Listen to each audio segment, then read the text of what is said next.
Okay, let us talk about the much anticipated season of Real Housewives of Lagos. That's the second season. Now streaming on Showmax. Shall we? Hmm. I really don't even know where and how I want to start this review, but we are going to talk about it anyways because a lot of things went down in this episode, and it's just the first episode, guys. It was a lot. In fact, my book is full. I have 2 pages of things to talk about, and I don't know how I'm gonna do it. So, if you're a returning subscriber, welcome back to the channel. Yes, we are talking about Real Housewives of Lagos today.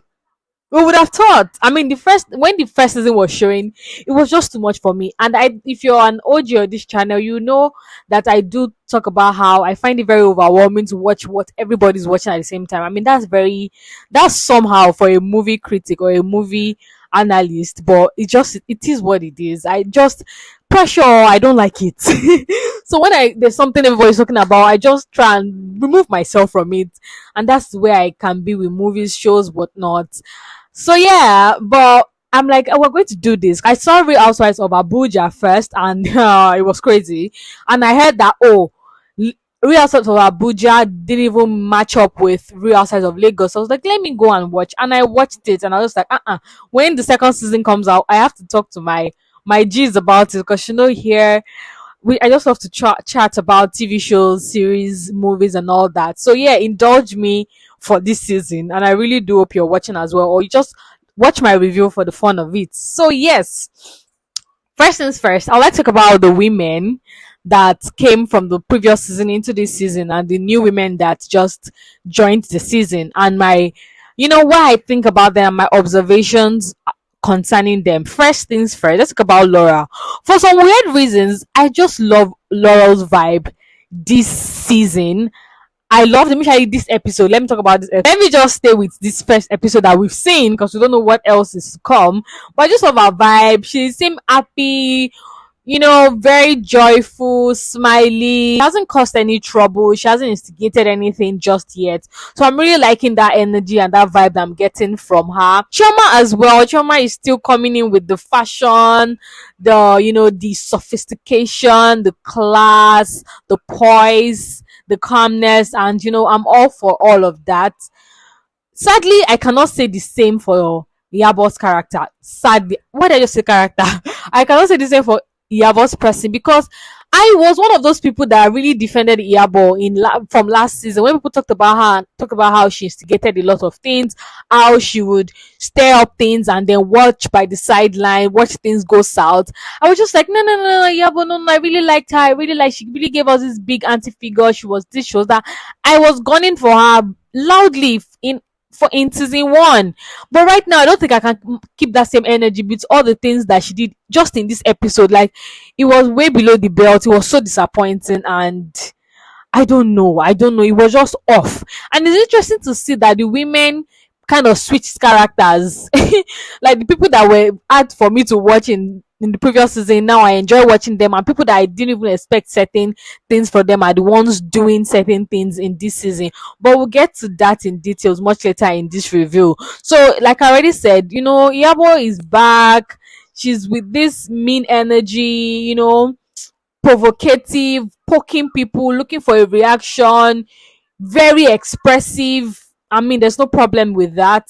With Toyin, I can't really say much about Toyin's character because she's still the same Toyin. Saw her here and there in this episode. I mean, she didn't attend most of the major events that the ladies attended in this episode. So I think I'll leave Toyin to the next episode. So we had Mariam. Talking about these women switching their characters, Mariam was overly loud, expressive in this episode. And I think the reason is, in season 1, I think she she didn't feel like a standalone person or a standalone personality because she was somewhat under the canopy tent, under the shadow of Toyin, inheriting Toyin's beef, trying to be the good friend, trying to be on the side of Toyin. But now that they've had a fallout, Mariam now feels like her own person. So I feel like our real character is coming to light, and I don't think I'm loving it. she's also giving this main attitude, main character. She has a lot to say, even her choice of word, the things she says. I'm just like, nah, this is not classy at all. This is just, it's not classy. I'm not liking the sound of it. So we had Tania Omotayo join this season, and with her introduction, I loved. I'm liking her. I'm loving her vibe. She's a mom of one. She's mixed race. She's calm. She's witty. She's playful, and she also added the fact that she can be mad when need be, but people don't get to see that a lot. Yeah. We also had a new housewife called Faith Morey, and Faith Morey is this kind of personality that she's just kind of this category of people that they are very, very confident in their own skin and their own person.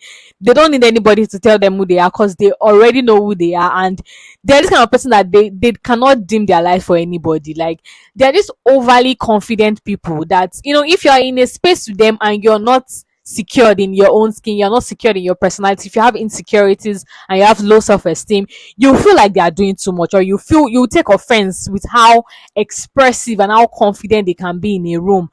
That is how Faith Morey is. I don't see anything wrong in that. But yeah, so let's get down into the details of this episode. So this episode kicked off with Mariam and Toyin meeting up for a chat. Mariam told us that she did rent out the entire restaurant to have a chat with Toyin, to bury the hatchets from the previous season and talk things out. And it baffles me when I see TV personalities come on camera to come and bury the hatchets from previous season. Like, talking about Big Brother stars, that they had an issue in the house, or we see on social media they have issues, they had a fallout, and they would not talk about it until reunion. It feels like they are keeping all the thing for content. Like, since we fought on I don't even know. I just feel like it's just very unreal. But that was what we had with Mariam and Toyin. They had a conversation, and they were started talking about the things that went down in the previous season, and Toyin made mention of how only Laura reached out to her when she lost her baby. I don't know why. I didn't even know of the news, but apparently it was all over social media. And Toyin did mention that she didn't want to say a lot about the situation in her confessionals, but she mentioned that only Laura reached out to her. And right there in the conversation, Mariam's excuse was that, oh, she wasn't around, she wasn't in the country when it happened. But you were not in the country and you couldn't still reach out to somebody over the phone.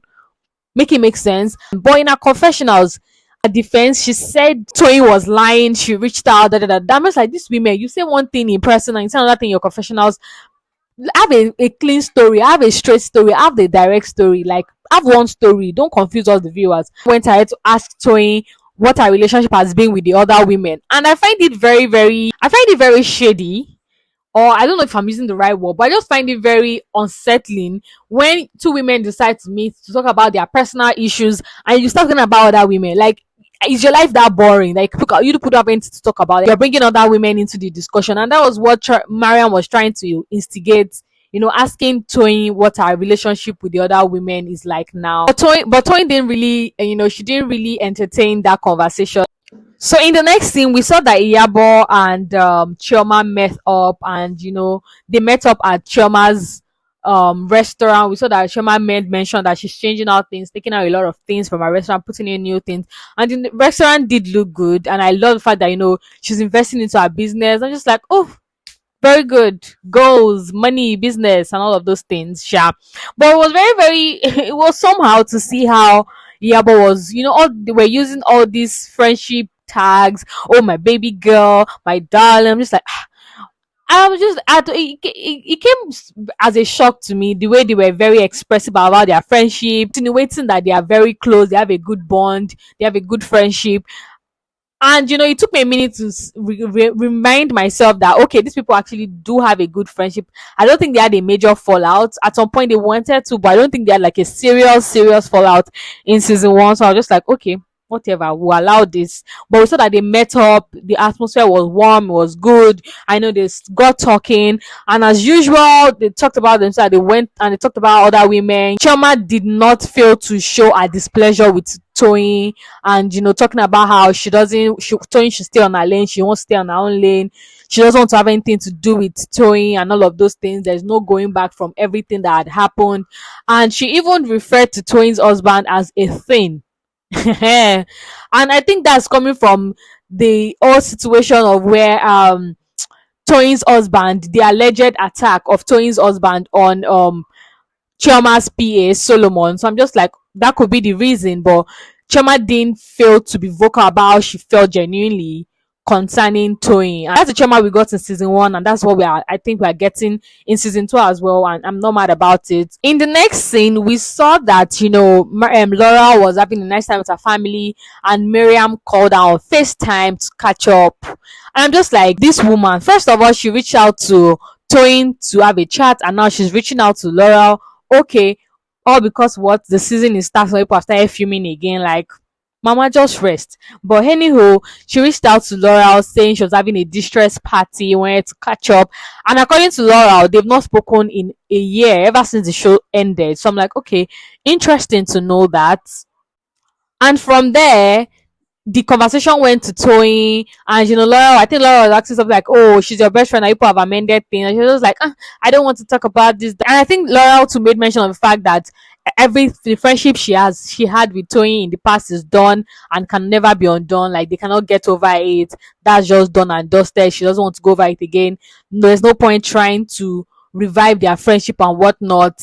And I'm like, okay, interesting. It feels like Toyin has actually stepped on a lot of toes from last season, and they are still not over their grievances towards her. But next scene, briefly, the next scene where Toyin had a meeting, we all felt like that meeting was kind of off. It was kind of off. Like, the look on their faces, it looks like that's not how their usual meeting would run. That's not how she would usually speak to them.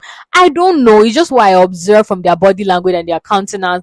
But one of my highlights from that episode from that scene would have to be when she asked them about the shaggy rug. And of course, I expected that it was a rug that was called Shaggy, but our employees thought it had to do with brother Shaggy, and their explanation and the confusion and the laughter, everything was it was funny to me, it was hilarious. I just had to mention that, and then our husband walked in, and so we are moving on. So in the next scene, so we saw Laura meet up with Faith Morey, who just got back to Nigeria to promote her business. She's a mom of one. She has an 11-year-old son. She's married to a white billionaire, or I don't know, but she has a son for a white billionaire. They had great conversations, and Laurel, and I liked one thing that Laurel did when they started talking about the women and meeting the other women. I loved how she did not specifically talk about any woman to Faith and their character. She just told them that, they're amazing. Everyone has their different personalities, but just have your heads up. I don't judge anybody. I want you to meet them on your own, and just judge people for how they present themselves to you when you guys meet for the first time. And I would love that people do that more often. I hate when people tell other people how to feel about certain people. Like, if you're having beef with somebody, leave it. If you're introducing somebody to another person, don't tell them things. Don't tell them how to feel. Don't tell them what people have done in the past. Don't tell them how you have issues. So far, it's not life enduring. Just give people the opportunity to make the first impression of themselves to other people.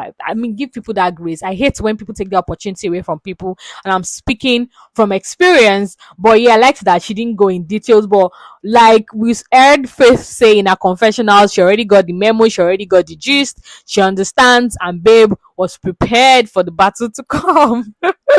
In the next scene, we also saw Chioma and Tania meet at Chioma's hair place, and Tania's introduction and how she spoke of herself, I already loved her vibe. She's this kind of calm, reserved. She's giving me this vibe of calm, reserved person, but it's what you give her, she's going to give back to you. And I feel like I'm going to enjoy her personality in this season. But we saw both of them talk, chat. Somebody did mention that Tania was the first ambassador for her hairline, and Tania just walked into her store that day, and she was like, "Me becoming your, why don't I become your ambassador?" and all of this, and that was how the relationship blossomed, and they've known each other for 8 years. When Tania was talking about herself, she hinted at the fact that she has been on the news multiple times, but I didn't get it, and I didn't even think to stop and do my research, because I was already feeling the babe, so I didn't even want any negative news to come and spoil the vibe or whatnot. So I didn't bother to do my research until when Iyabo made reference to it later on in this episode, and we'll get to that. So whilst these two women were enjoying their bonding time and all that, Mariam calls again. I'm like, this woman, rest, Zukwani, K, calling here and there. Is it because the season has started, filming has started? But it should not sound like I'm an hater of Mariam's. So let's just move on. So, she called and she was like, hey, babes, what's up? And, the conversation was flowing. It was nice. And, she invited Chioma for a distress event. And Chioma asked if she could extend the invite to her friend. And she flipped the camera and she was like, hi, meet Mariam. And they hi each other. The way they greeted each other, there was no vibe of, oh, we know each other from somewhere, we've met, or we know each other, or we are cordial or whatnot. Moving on to the next episode that I not help but talk about. The episode with Faith Morey and our doctor. I can't remember the doctor's name. That episode was so cringe. It was cringy for me. I was just cringing. It was absolute cringe for me. I don't know how anybody watched that. I don't know. Accent was just flying here and there. I don't know if it was the accent. I don't know if it was the conversation. I don't know if it was the body language. I don't know if it was the performance, the deliberate performance for that scene. I don't know what it was, but one thing just felt very off about that scene. If you felt that way, let me know in the comments. The day for Mariam's thing, a distress event came, and she's calling everybody to check up on them. Are you ready? And she calls Toyin, and Toyin was like, what event are you talking about? And immediately she remembers that it's Mariam's thing, and she's like, oh, she's sorry, she's out of state, or out of Lagos for work. She's in Port Harcourt. And even though Mariam made it look like, oh, nothing is fine, babes, you do you, and we'll have fun and all of those things, in a confessional she's quite offended by the fact that Toyin was going to miss the event and whatnot. I was just like, these women now, wow, like, you for one moment you think they are cordial, and the next moment they are ready to rain fire and brimstone on each other. The distress party started, and of course Mariam was the first to be there, and I think Iyabo Ojo walked in afterwards. They kikied, they greeted pleasantries. It was nice, and Laurel came in afterwards. Right from as Laurel was walking in Mariam's confessional, she was already talking about how Laura was all dressed up in a particular brand, and I couldn't help but just roll my eyes. So after Laura settled in, I think they chatted a bit, and I think Chioma walked in as well. Chioma came in looking all nice, looking very, very, all dressed up. I was loving what she was wearing. I didn't think it was too much for someone who likes to dress extra. I feel like that was even her going simple, and it was not too loud. It wasn't over the top. I liked what she was wearing. So yeah. So after the four women were settled, Laurel, Chioma, Iyabo, and Mariam, I think Mariam made mention of the fact that Toyin wasn't going to be around, that she's in Port Harcourt, and Chioma did not fail to talk about how she's very, very happy that Toyin is not going to be in the gathering. She's not going to be around. She's happy. She can be herself. She can be fine and be bubbly.